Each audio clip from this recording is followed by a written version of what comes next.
Olá, meu amigo e amiga, sejam bem-vindos ao nosso Portal do José, iniciando mais uma semana com esse nosso primeiro encontro nesta segunda-feira, semana essa que promete muitas emoções e muitos acontecimentos importantes, como a continuidade do andamento de algumas filas que estão conduzindo algumas criaturas cada vez mais perto da Papu, da Bangu 8 ou outra instituição prisional congênere.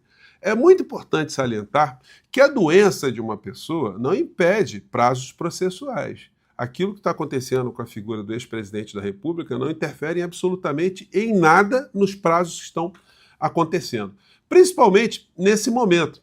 Até o instante que ele for convocado para prestar ali um depoimento, para estar presente, nada será alterado com a enfermidade dele. Então tudo continua a acontecer, os advogados estão sendo intimados, as partes, para apresentarem as suas alegações, as suas testemunhas. Então a fila continuará a andar. O que nós poderemos ter um pouco mais à frente são aparições públicas da figura do ex-presidente da República, mais uma vez reforçando o vitimismo, buscando ali uma piedade da coletividade, né, colocando-se ali numa posição de comiseração pública, para ver se isso vai alterar alguma coisa na realidade jurídica dele. Mas isso não vai alterar, não.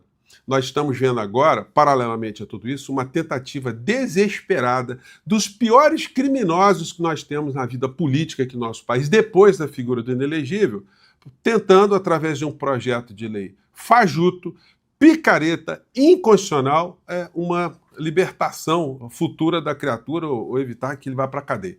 Mas isso não vai acontecer, não. Agora, tem coisas curiosas acontecendo no meio disso tudo. A figura do filhote 03 do ex-presidente da República está nos Estados Unidos mendigando algum tipo de pressão contra as autoridades brasileiras. Isso também não irá acontecer. Bom, vou conversar com vocês sobre o que está acontecendo, vou trazer aqui algumas cenas, mas antes de mais nada, é sempre muito importante convidar você que está chegando agora no nosso portal, ainda não é inscrito, para que, em primeiro lugar, você se inscreva aqui conosco e venha participar das nossas atividades.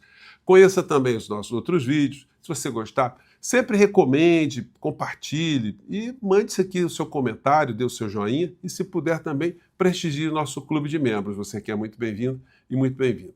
Bom, gente, eu vou começar aqui com uma fala de um dos médicos que operou o inelegível. Ele está dizendo que não há prazo para a criatura voltar à atividade normal, né? Então, quer dizer, não tem a menor perspectiva. Ele pode ficar alguns dias, uma semana, pode ficar um mês, mas nada disso causará algum tipo de interrupção nos prazos, como eu falei aqui na abertura do nosso papo. Vamos ver aqui a fala de um dos médicos lá, vamos lá. Que agora todas as medidas preventivas serão tomadas, né? Por isso que ele encontra-se na UTI nesse momento, e essas medidas preventivas já estão sendo tomadas desde o momento que ele saiu da cirurgia, né? E vai ser um pós-operatório muito delicado e prolongado, tá? Prolongado. Ontem já muitos perguntaram, mas ele vai ter alta nessa próxima semana? Não há previsão, né? Porque a gente sabe que o importante é que ele saia 100% recuperado. Então, todos esses cuidados vão ser tomados, né? E, no momento, é claro que não há nenhuma previsão de saída da UTI. Moral da história, não será surpresa para ninguém se a criatura tiver que ir até o Supremo Tribunal Federal para acompanhar algum depoimento, ou mesmo para prestar depoimento, que ele vá naquele estado depauperado. Vai fazendo cara de dodói, vai de cadeira de rodas, enfim, pode escrever porque é o roteiro desses farsantes por todos os lados. O filho, 03, está lá fora mendigando algum tipo de pressão aqui contra as nossas autoridades, contra a Suprema Corte do nosso país, para livrar a cara desses bandidos todos. E aí me ocorreu uma questão, né? Dudu Bananinha deve estar tentando, de alguma maneira, uma mensagem, um Twitter, alguma fala, alguma manifestação de Donald Trump em relação a seu papai querido. Só que Donald Trump, até esse momento, está pouco se lixando para a criatura que está passando por esse problema de saúde aí. Nenhuma nota, nenhuma menção. Não existe a figura do inelegível. Ele tem coisas mais importantes para se preocupar, né? Mas isso dá uma noção para a gente que aquilo que eles jogam nas redes sociais, que Trump é amigo, que está preocupado, que está atento com as coisas que estão acontecendo no Brasil, isso tudo não passa de uma grande ilusão dessa gente, desse mundo terraplanista da extrema-direita.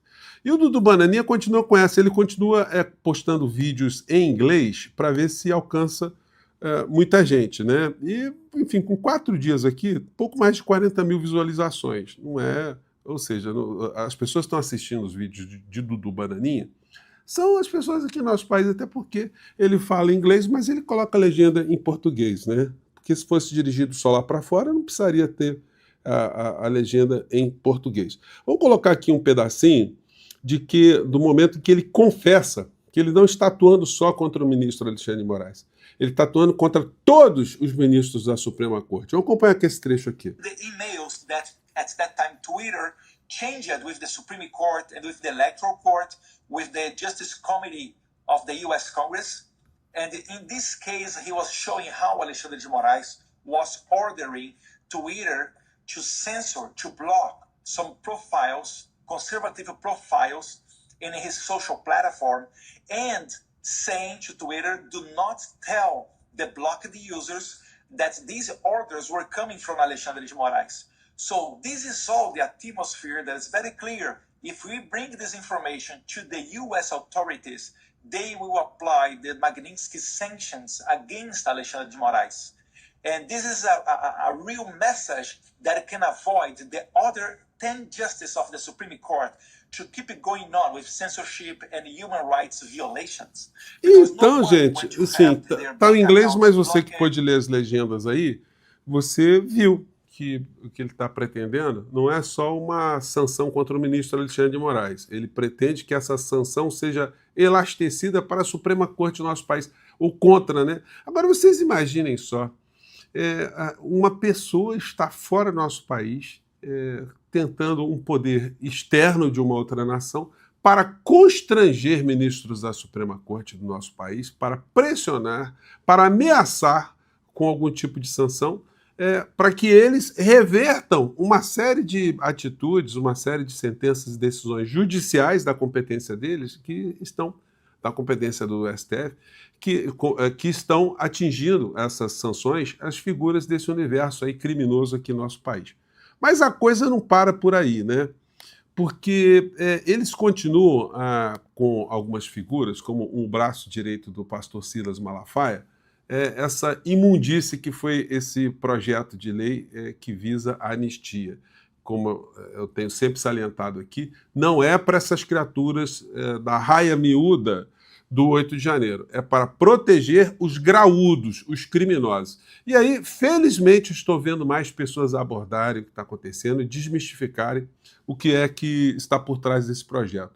Eu salientei aqui com vocês, desde o começo, as principais pilantragens, mas dá aqui para a gente sublinhar algumas delas aqui. Segundo o projeto, no artigo 1º, o texto ficam anistiados todos os que participaram de manifestações com motivação política ou eleitoral, ou os que apoiaram por quaisquer meios, inclusive contribuições, doações, apoio logístico ou prestação de serviços e publicações em mídias sociais e plataformas entre o dia 8 de janeiro de 2023 e o dia de entrada em vigor dessa lei. Ou seja, está todo mundo liberado, todo mundo que teve algum tipo de participação. Fica também concedida anistia a todos que participaram de eventos subsequentes ou eventos anteriores aos fatos acontecidos em 8 de janeiro de 2023, desde que mantenham correlação com os eventos acima citados. Ou seja, tudo aquilo que veio antes do 8 de janeiro estaria anistiado também. Só que tem coisas importantes, né, gente? A nossa Constituição Federal afirma, no capítulo de Direitos e Garantias Fundamentais, que alguns crimes eles são imprescritíveis.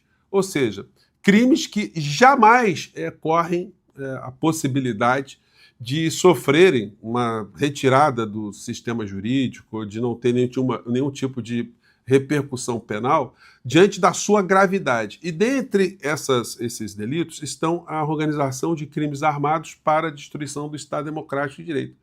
Então, se isso está no capítulo principal da Constituição, não é um artigo que está num outro campo da Constituição Federal, como eles estão querendo agora, uma lei infraconstitucional, eles vão teria o condão, teria a força de neutralizar aquilo que está no capítulo mais importante da Constituição. Então já tem um vício de constitucionalidade aí muito grande, além do vício principal que eu tenho sempre salientado aqui no Portal do José com vocês, que o Congresso Nacional ele não pode se converter numa corte de revisão de decisões do Supremo Tribunal Federal. Isso seria uma invasão de competência.